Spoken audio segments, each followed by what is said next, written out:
Hi, my name is Wade Wickus, CEO of Supply Chain Secret Sauce. We are the secret sauce to your supply chain, and we help many companies, specifically in e-commerce, to succeed in their supply chains. On this next podcast, you're really going to enjoy this. Check it out, and thank you for watching this channel. Well, hello, everyone. Welcome to our show here. We are recording at the Home Delivery World. It's a great show here in Philadelphia, and I'm so excited, stoked. Who's on my show but Sarah Barnes-Humphrey from Let's Talk Supply Chain. Hey, everyone. We'll tell you a little bit about Sarah in case you haven't heard of her. I'm sure you have, but just in case, she is a logistics and supply chain expert as seen on BBC World News, Inc. magazine, and the New Yorker and the Huffington Post.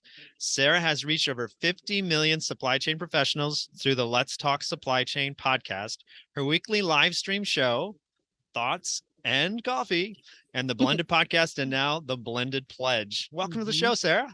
Thanks for having me. I'm super excited to be here. It's so awesome.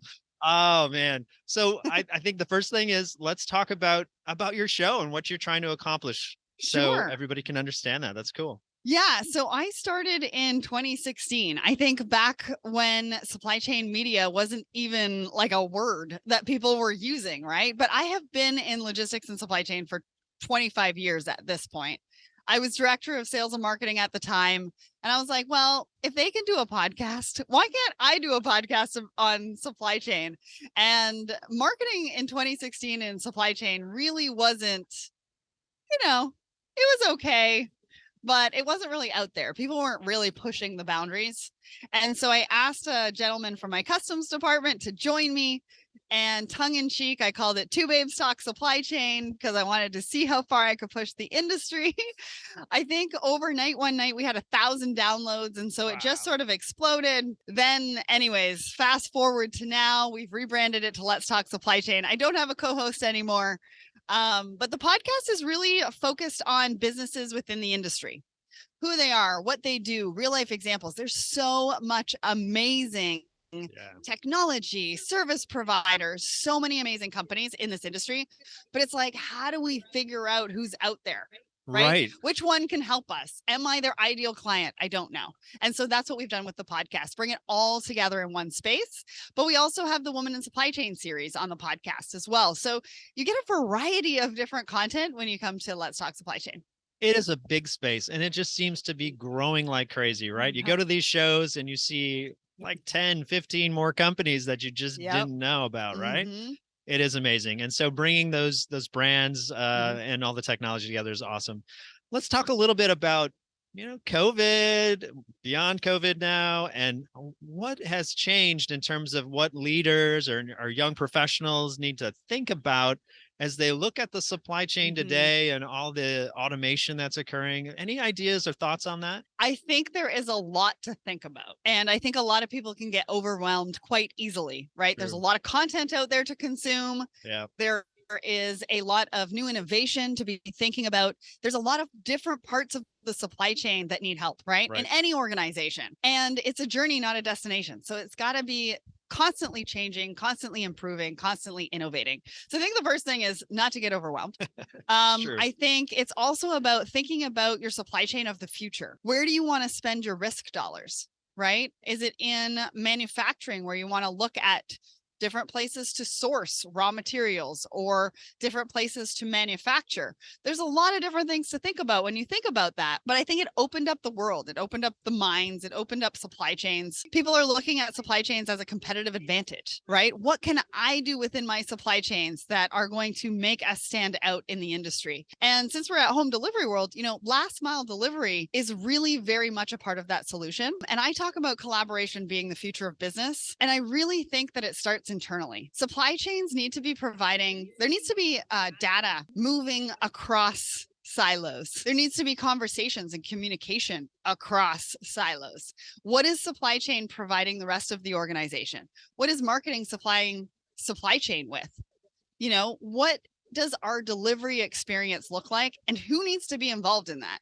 Packaging can be marketing because you can use your packaging for marketing. Customer experience teams, What are you learning from your customers? What do they want to pay for? What do they not want to pay for? What is out there that they're not really thinking about that you can deliver on? That's just going to give them the wow factor and bring them back to buy from you. Yeah, that's so true. I mean, when you think about leadership in the past versus today, it's a lot about collaboration. And that was probably the disruptor of leadership today is how do you collaborate? Because with all the technologies, there's a lot of silo going on, and really bringing all that data together and the engineers to make it work is important. So that's great. That's good advice for those young professionals. Just a little bit. I mean, there's so much that we could talk about, right? I know. When you look at supply chain teams, you need to be looking outside of the box and thinking about technology people, right? And it's not about just doing the work.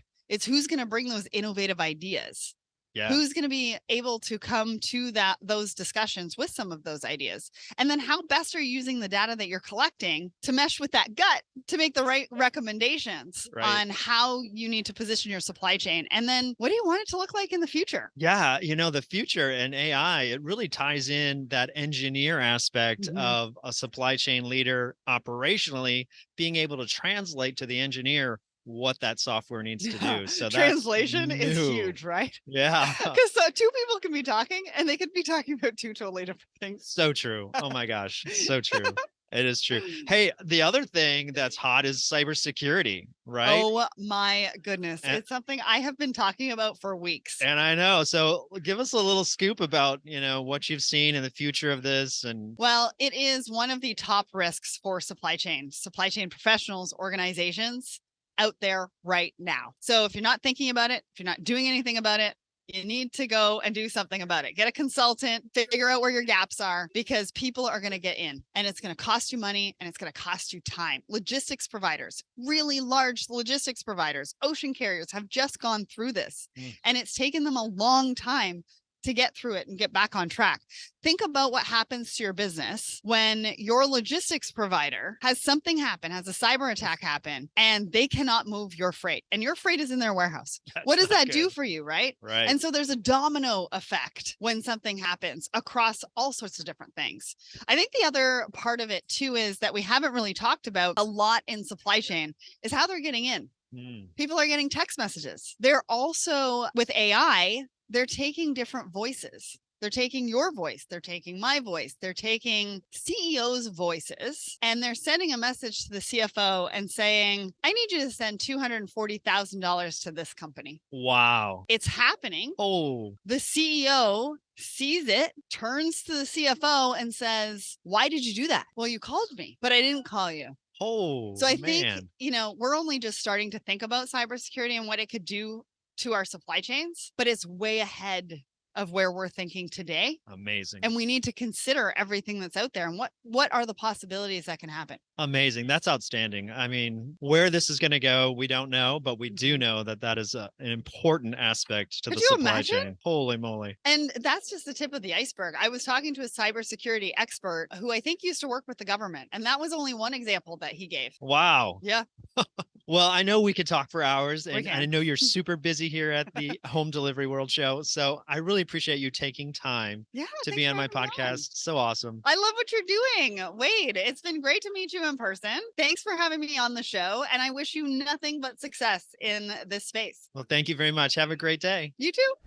Thank you for watching this video. We'll have more videos coming down the road. This is an exciting adventure for us. My name is Wade Wickus. I'm CEO of the Supply Chain Secret Sauce. We specialize in e-commerce and building bulletproof supply chains to scale. We're helping companies every day, and we do this through your support. Please pass this on, link this to other things, and hope you found the content very valuable. Have a great day, and thank you.